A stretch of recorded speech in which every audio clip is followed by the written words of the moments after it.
হাজার হাজার পাখি ভিড় জমায় হ্রদে মিলিত হয় নদীগুলোর তীরে।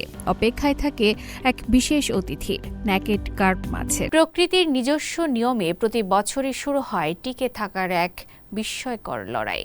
উত্তর পশ্চিম চীনের চিংহাই হ্রদে প্রজননের জন্য উজানে ছুটে চলে নেকেড কার্প মাছ, আর সেই যাত্রাকে ঘিরেই নদীর তীরে ভিড় জমায় হাজার হাজার পরিযায়ী পাখি। চলুন দেখে নেওয়া যাক চিংহাই হ্রদের সেই অসাধারণ প্রাকৃতিক দৃশ্য।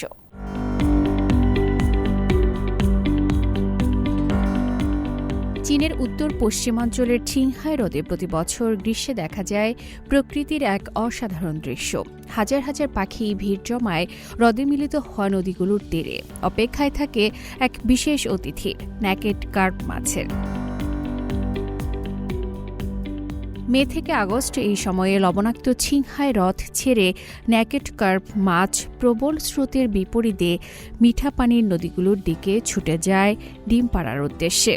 নতুন জীবনের এই কঠিন অভিযাত্রায় প্রাণ ফিরিয়ে আনে পুরো অঞ্চলের বাস্তুতন্ত্রে।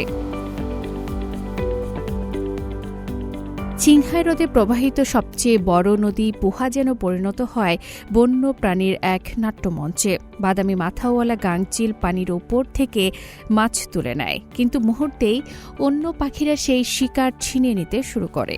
আকাশে শুরু হয় তীব্র ধাওয়া, কখনো আবার একটি মাছ নিয়ে চলে টানাটানি।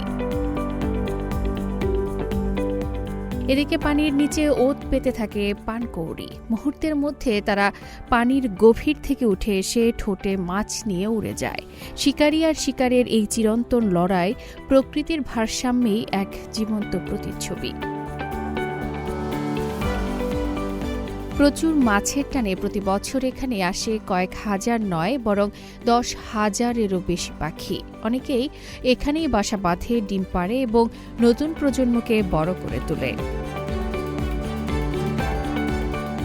একসময় অতিরিক্ত মাছ ধরা ও আবাসস্থল ধ্বংসের কারণে নেকেড কার্প প্রায় বিলুপ্তির পথে চলে গিয়েছিল। 2004 সালে মাছটিকে চীনের বিপন্ন প্রজাতির তালিকায় অন্তর্ভুক্ত করা হয়। এরপর সংরক্ষণ উদ্যোগের ফলে ধীরে ধীরে ফিরে আসে এই মূল্যবান প্রজাতি, আর প্রাণ ফিরে পায় চিংহাই হ্রদের পুরো বাস্তুতন্ত্র। আফরিন মিম, CMG বাংলা।